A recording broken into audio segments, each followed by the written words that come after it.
Hi, my name is Nikki Lawley, and I'm here to share my journey with cannabis and how it saved my life after suffering a traumatic brain injury. My life before traumatic brain injury was just like any other normal 45-year-old woman. I had a great family. I'm a wife, mother of two great kids, and I also have a granddaughter. Uh, my fur family includes three Yorkies and a Siberian forest cat moose. Um, they've all helped get me through some of the darkest days that I've suffered because of my traumatic brain injury. Before I was social, outgoing, confident, I had the world pretty much in my hands. I didn't struggle to come up with thoughts. I was very articulate and a lot of fun. Then I sold everything from pets to HVAC filters. I actually owned my own HVAC filtration company. I was a dealer at local casinos, and most recently, I was a pediatric nurse working in Buffalo. So the day that changed my life forever was 10/11/2016. I was doing my job just like any other day. I was working as a pediatric nurse, and a coworker needed assistance with another child patient in the office, and I basically had to go in and restrain the child to be able to get the injection. And I was hit frontally in my forehead, and I bounced off a plaster wall and back into the child's head, and it was a double impact injury, and my life forever changed that day. Everything that seemed normal just completely stopped being normal. My injuries and symptoms, this is just a little bit of a segment of them, but the most transforming experience has been the constant headache that never ever goes away. Um, Arm weakness, tremors. I have true cervical instability that was never diagnosed early on. And so that led to a lot of additional complications with the brain injury that no one ever really took sight of. Um, Probably the most noticeable symptom was my loss of purpose of self, my anxiety, my depression. I actually was incredibly suicidal. Executive dysfunction has been a huge challenge for me, and this I struggle with daily. Putting together something such as this presentation has been an extreme challenge for me because I lack a lot of the skills required to be able to pull something like this off. I've enlisted the help of many people to try and make this happen. So I apologize if it isn't as polished as some of the other more professional, experienced speakers, but I'm doing the best I can. And this is something I'm not used to doing ever. My brain injury is like a true puzzle. The pieces are all there, but they're in the wrong order. They don't fit.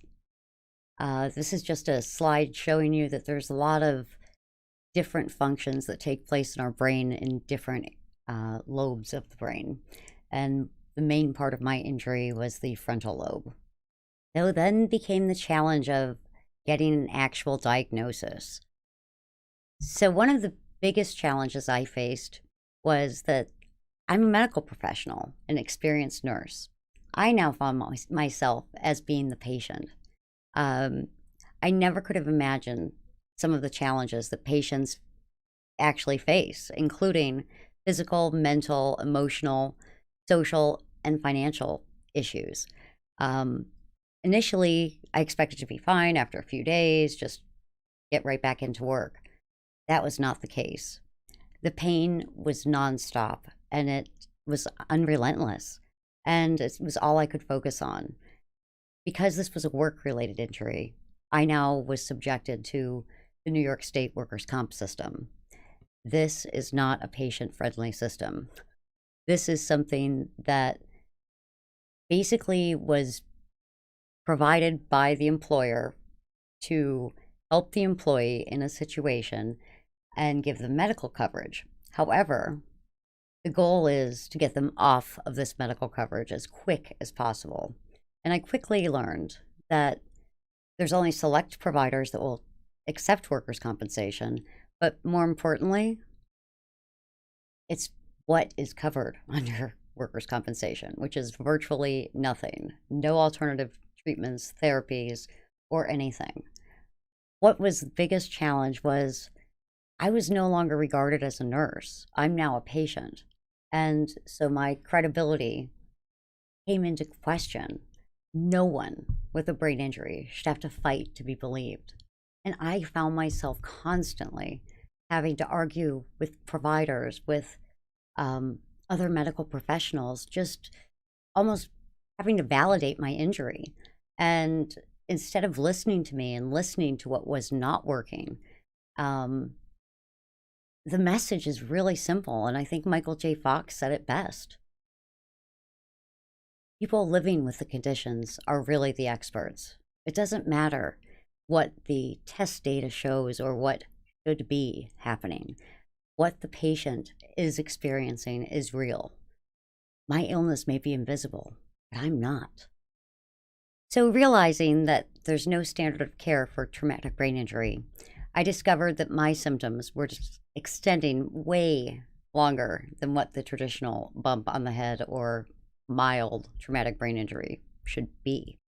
I went and saw over 50 providers. I was on a multitude of different drugs, treatments, therapies, you name it, I tried it. And because workers' compensation does not cover most of these therapies, I also had to go into my own personal life savings to pay for specific treatments and things that I never dreamed that I'd have to worry about myself. That's why you had insurance. But my private medical insurance wouldn't cover anything that was related to the head or the neck because that was deemed my workers' compensation injury. So as a result, my credibility was just totally called into question. And one of the stories that I can really probably explain this best was being a former casino dealer. One of my strengths was math. And on an occasion right before the holidays, my parents were coming into town and I really struggled with shopping, leaving the house. I was in a very, very dark place. And I finally mustered up enough strength to go to the liquor store very early. I was probably one of the first people in it. And I go to check out and I had cash and I don't know, the order total was like 80.58 or something. And I grabbed a bunch of change from the bottom of my purse and I gave the man the bill amount, but I could not figure out how to count that change. And when I tell you there was nothing more dehumanizing than that moment when I realized my brain does not work anymore the way it used to. I can't even do simple basic math. So this was one of those aha moments that I realized there's really something wrong here. I quickly discovered that I wasn't getting better anytime quick. My husband, in a desperate effort to cheer me up, bought me a trip to Las Vegas for a vacation, which honestly, I was in no shape to go on vacation. But he was trying to do anything he could to try and alleviate my mood of absolute despair and pain and misery. And so at Christmas time, I received this great gift that I normally would have loved.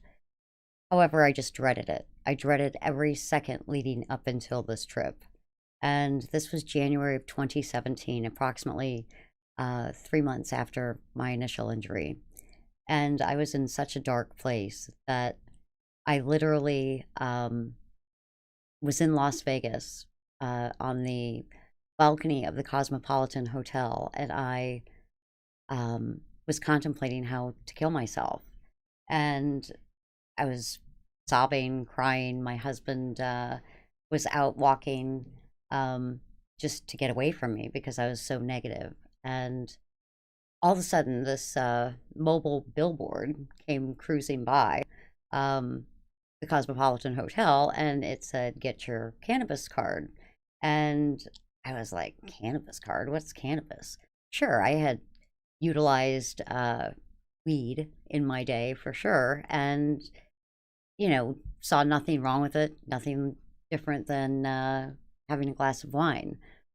But I never considered cannabis as a medicine, and I never considered it as something that could possibly help my onset of massive symptoms of uh, constant mental anguish. So I would not have thought that this would be a good idea. But my husband was absolutely ecstatic to try it when he came back to the room, and I said, "Hey, there was a billboard saying, 'Let's go get your weed card,' in Nevada." So long story short, I was introduced to the plant that day, and I went into a dispensary in Nevada and was so overwhelmed by all the choices and flavors and colors and types. And the bud tender did what any good bud tender would do. He suggested certain cultivars that could be beneficial to me. And knowing what I know now compared to what I knew then, um, he recommended what most people would have, which was a heavy indica dominant pain relieving type strain. While that's not the cannabis I choose today, that cannabis got me off the ledge. That cannabis gave me hope that day. That cannabis allowed me to function. Medical cannabis needs to be a treatment option as a first line treatment, not as a last resort. What I discovered was cannabis comes in many forms, and one thing I quickly noticed when I came back to New York State was chronic pain was not on the list of covered conditions. I had friends that lived in Canada at the time, and they welcomed me with open arms into Canada. I really wish I could stay there right now. With everything going on, it really puts things into perspective, quality of life. My quality of life when I'm in Canada is second to none. It's access to a plant that I have tested results, and I can understand why this plant works for me so well. When I come home to the US, I don't have that luxury because we don't have whole plant medicine in New York State. With COVID and in the challenging times that we've had currently, I can't go to Canada and access my medicine. I actually am considering relocating to a different state because I can't access whole plant medicine, and this is what improves my quality of life. This plant saved my life, and no one should have to fight for it the way so many do. I'm here to say cannabis can save lives, and we all need to realize, even if we don't have the particular issue, someone else might be able to benefit from this plant. So before we pass judgment and cast our own views on other people's medical uses, remember, there's a lot of people out there suffering from invisible disabilities, things you can't see. They don't have a broken leg or they're not in a wheelchair. That doesn't mean that they're not suffering. This plant can change their life. What I've discovered is life with cannabis is a whole lot better than I ever thought it could be after TBI. And while I never thought I would become an outspoken medical cannabis advocate, I know my journey as a patient is for the greater good and may actually have a far-reaching impact, even more so than my previous life as a nurse. At the end of the day, I hope my story can inspire others to never give up, to live in the moment, embrace the journey that you've been given, because you never know whose story you're actually writing and helping unlock the key to their hell. Living in the past creates depression. Living in the future creates anxiety. Living in the moment creates peace and comfort. Enjoy life to its fullest. Cannabis saved my life, and it has given me back a quality of life that I can appreciate so much. Cannabis is my medicine, and my hope is that others don't have to suffer to the point that I did. Cannabis should always be offered as a treatment for TBI and concussion symptoms. I've learned so many things from various books and groups on Facebook and amazing individuals that really understand this plant and the medical properties of it. One of which is Ruth Fisher and Arthur Fisher's book, The Medical Cannabis Primer. This book has given me so much insight and an understanding, and it's broken out in a way that someone with a brain injury can actually understand. It's very clear, concise, and easy to follow. I'm very active on social media, and if you'd like to learn more about my journey, please visit nikkiandtheplant.org. You can follow me on Facebook at either Nikki Lawley, and I also have the Facebook plant, Nikki and the Plant page on Facebook. I'm on LinkedIn as well as Instagram. Thank you so much for taking the time to listen to my journey. Cannabis is the answer.